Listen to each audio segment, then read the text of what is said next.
Here, I guess, at two music legends together. What's it like on stage performing as two great bands together? I don't know yet. We haven't done it. I mean, I've only seen them on stage, and they went to our rehearsal, I guess, and thought we were okay. But when they heard us, the real thing, they're like, hey, no, so we don't want to give it all away at rehearsal, right? So you kind of tentative, but I guess it's going to be great. I mean, if we do a stadium tour together, which is, I think, in the works, then that would probably be the icing on the cake, and we'll find out, and see what happens. Have a battle of the bands, We'll do our version, they'll do their version. I don't know.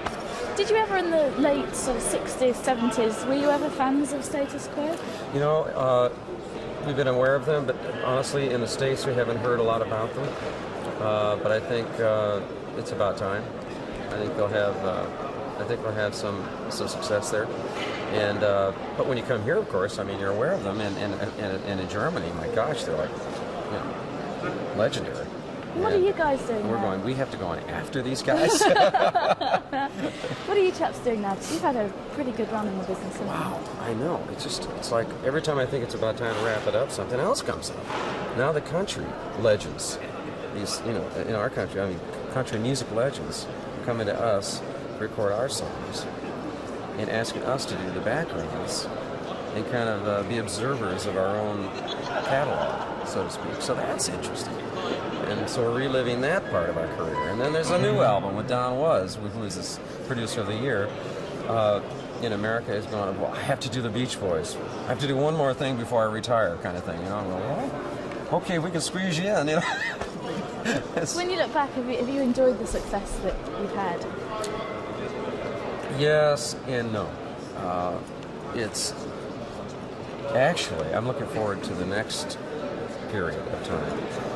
The 30 years before, 33, whatever it's been, went by kind of quickly, and you don't always appreciate it as a young person. Sometimes you take it for granted, and you run like, gosh, those are really incredible things we did and great times we had. But no, they're great things. What you do miss, what you kind of regret, is the time you didn't spend on other things. It's great to have a career, but then you miss your children growing up sometimes, and that kind of thing. Well, now I have a second generation of children, and I have more time with them than I did before, so that's nice. So it is kind of all working out. So. Excellent, that's terrific. Yeah. Thank you very much. That's great. Thank you. Lovely. Great. Hope So- it goes well tonight. Quite an unusual pairing, isn't it? Status Quo and the Beach Boys. Yes, it's one born out of invention, I guess, or is that the word? Invention is the word. We did a show together in Germany, in Berlin, on May 12th, 94, when the troops were withdrawing from Berlin, the American troops, I guess British troops too. It must have been a total beginning of withdrawal there from the area. And we had a discussion after the show. Quo listened to our show, we listened to theirs, and they had kind of a mutual admiration society going on.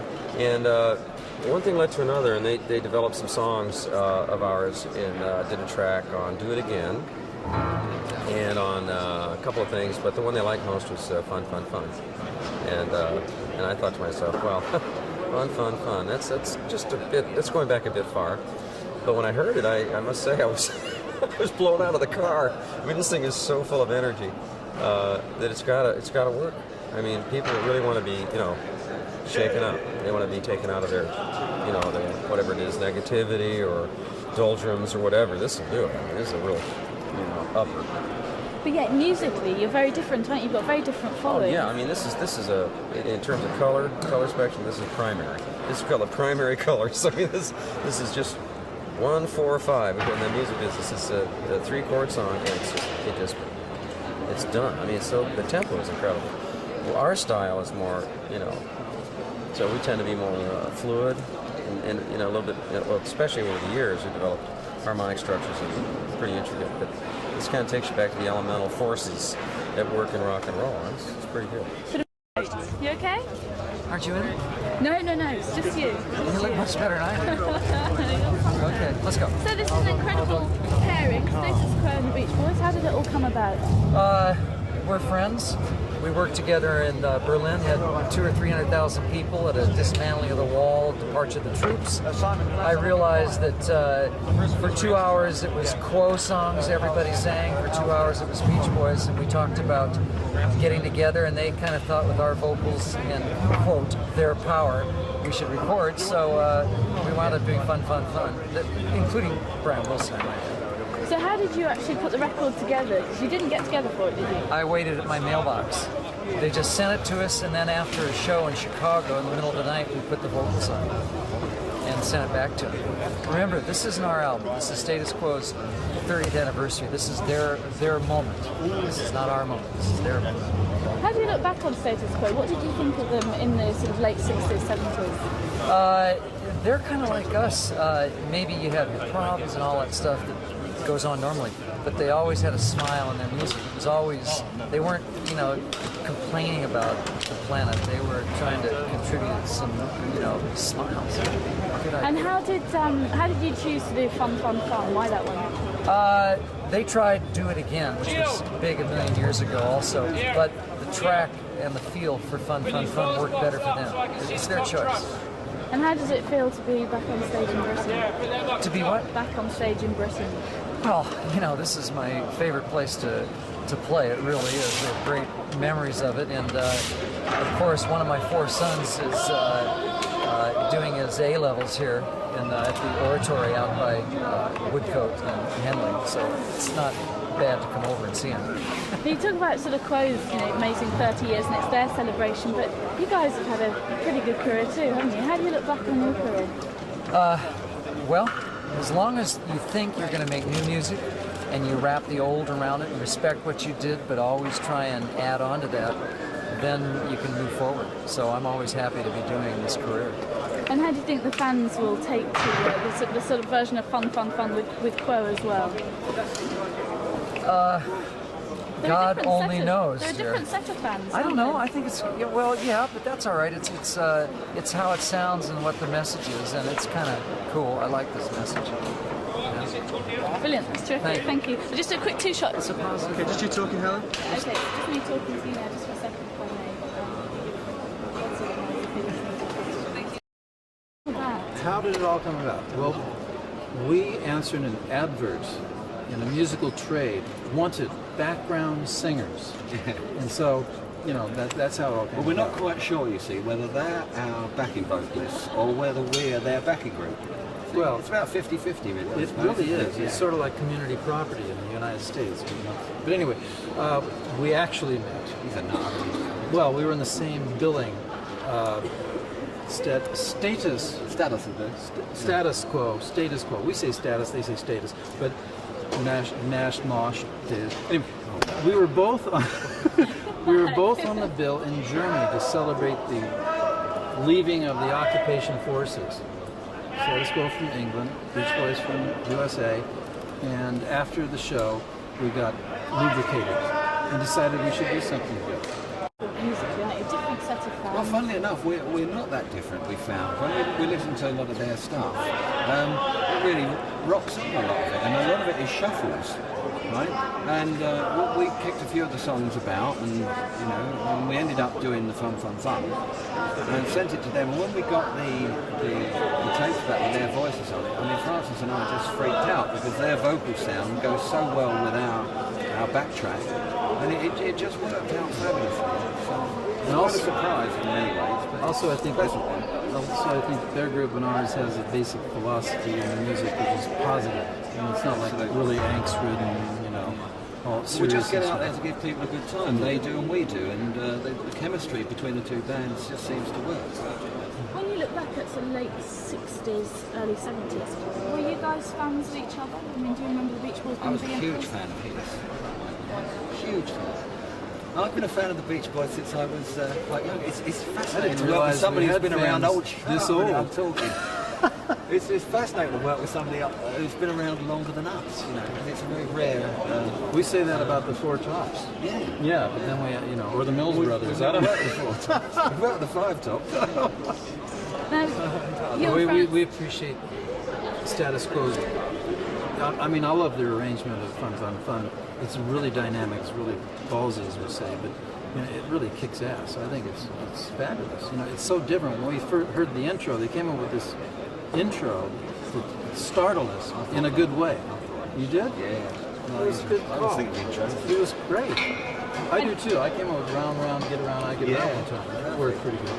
We were going to do that, but we just couldn't sing it. Why? We just couldn't. We're not as good as you vocally. Oh, get out. You No, don't not have being to be. You honest. can always ask us to do the backgrounds. Yeah, well, we'll stick to the backtrack. You stick to the vocals. It's getting good. Yeah. Shall we ever see more of this and more Beach Boys and clothes? Well, what I'd like to see is if their manager can see a way to part with a couple of bucks to get us some, you know, decent airfares over to Europe. this Always summer. ends up talking about Well, money. I mean, Right? no, I just, you know, You just wanna a see little where they're respect, staying. I a mean, you little wouldn't respect. believe It's a it. symbolic gesture. Talk about opulence. They're staying. No. First class airfare. Well, this is My true. God, it costs us a fortune. It's worth it, though. Well, absolutely. Every Lovely bunch of chaps. But if we could just see what was fun. See, we close our show with fun. If we were to work out an encore, if we were to work out an encore, rocking all over the world and fun, and one or two others, it would be an incredible encore set. And the whole is greater than the sum of its part. I think anything is possible. Is greater than the sum of its parts. You hear that? Tell that to David. It's kinda heavy the stuff. manager. Well, the thing, meaning, like, history lesson, 1975, United States. The Beach Boys went on tour with Chicago. We did 6 shows in the Chicago Stadium, and the Beach Boys by themselves could have done 1.5, and Chicago could have done 2 together. We did 6 because of the combination. The whole was greater than some of its parts. And we did this encore set, which was phenomenal. So it would even be better with Status Quo because it would rock. So it's becoming quite in vogue and quite trendy for people to get together. There's been a lot of it going on. And I mean, we didn't necessarily plan this from the first time when we did the gig together. We thought, well, yeah, perhaps in the future we'll do something. But nothing was really in concrete, as it were, you know. And this has just sort of fallen into place, and everything they haven't pushed anything, you know. It's just fallen into place, and here we all are. It's just worked fabulously. It's like you don't plan a party, you know, because it never goes quite right. We didn't really plan this. It's just worked. I'm just happy to be here because I'm a co-author on Fun. I can't believe it, you know. Like they come from the Californian sunshine, right? And they're in the freezing cold in Brixton. They must really want to do this. It's freezing here. Brutal. That's terrific, chap. Yeah, but it's not. This is not a real show, so I don't see it as a real gig. So I find it very difficult. I don't know how the live thing's going to go because it's, like I said, it's not real. It's kind of set up, if you like. There's a fan club do, and they'll be here most of the evening. They'll be watching us. So it'd be very difficult to come out and do a live show and go in anger, as it was. We're okay. Okay, this is quite an unusual musical pairing, isn't it? Beach Boys and Status Quo. How did it come about? We were all booked to do a show in Berlin to celebrate the Allied troops leaving Berlin, and it was us, the Beach Boys, and Charles Aznavour. And poor Charles was really extremely nervous, but once he got on, he was fine. But there were about 350,000 people watched that. He's going to go for that.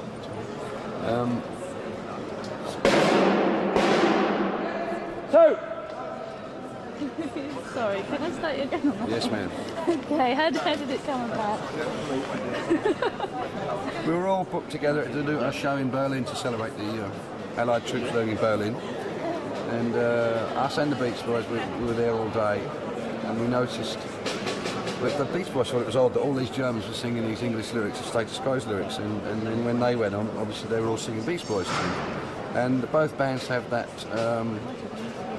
rather than tell people, you know, your life's a pain, you can't get work, you know, the world's in a mess, the environment's up the creek, we'd rather entertain them for 2 hours, and that's their approach is very much the same. And Bruce Johnson, who is probably the world's most enthusiastic man, particularly in terms of rock and roll, he kept talking about doing stuff, and we spent an evening in a hotel. Together, and he kept calling and saying, "Are we going to do this?" And we'd started the album and tried a few Beach Boys tracks. This one kind of slotted into place once we got the intro together, and then we suggested we send that, you make up a slave tape, and we sent it to them. And they did some of it in Chicago, some in Los Angeles, and some in Cleveland, I believe. And as soon as we heard their voices, we thought, yes, it just sounds good, you know. Do you think the fans will receive it? Do you think they'll think to it? Wish you hadn't asked me. I don't know. I hope they like it. I mean, we always do. We always think about them and hope they will like things, and that's why I think it's dangerous sometimes if you focus too much on your hardcore fan club. Sorry about this, because if I see one face go, then I start thinking, oh, what's wrong? What's wrong? And it's very, one person. We always said that in an audience in a show. I shouldn't tell you this, but you could be 10,000 people there. There's one person at the front's like that. That's the person you see. You don't see the other 10,000 going nuts. You see this one person. And when we had In the Army out there, the guy, someone used to follow us around, and he still does, but he used to stand in the crowd as soon as that came up and go, just like that. And you always see them, so it'll be hard, but we'll see. If they like it, they like it. And how did you look back? Just take one step back. Just crept a bit closer. I think you slid down here, I haven't been. Okay. In the late 70s, late 60s, early 70s, what did you make of the Beach Boys? Were you ever sort of fans of the Beach Boys type of music? I wasn't a mad fan of theirs, because I think when I was younger they were a bit, clean cut and all that, and when you're a teenager, you're not going to have it. Now that I'm older, you understand.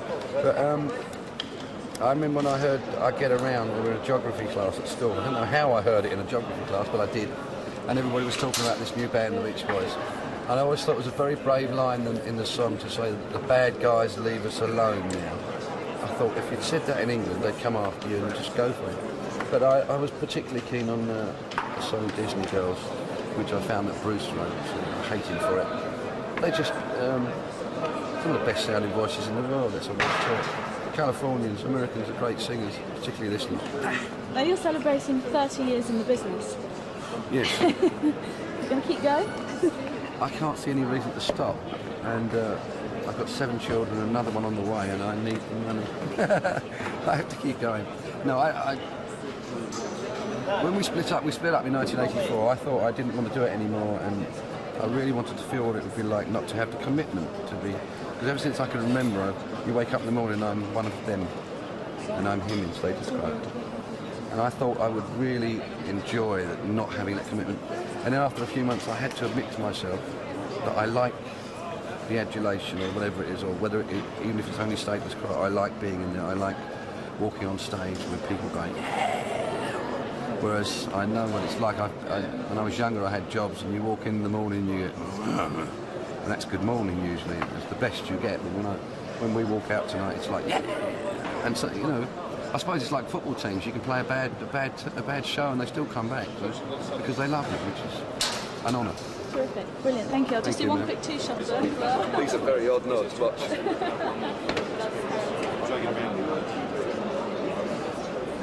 Embarrassing, isn't it?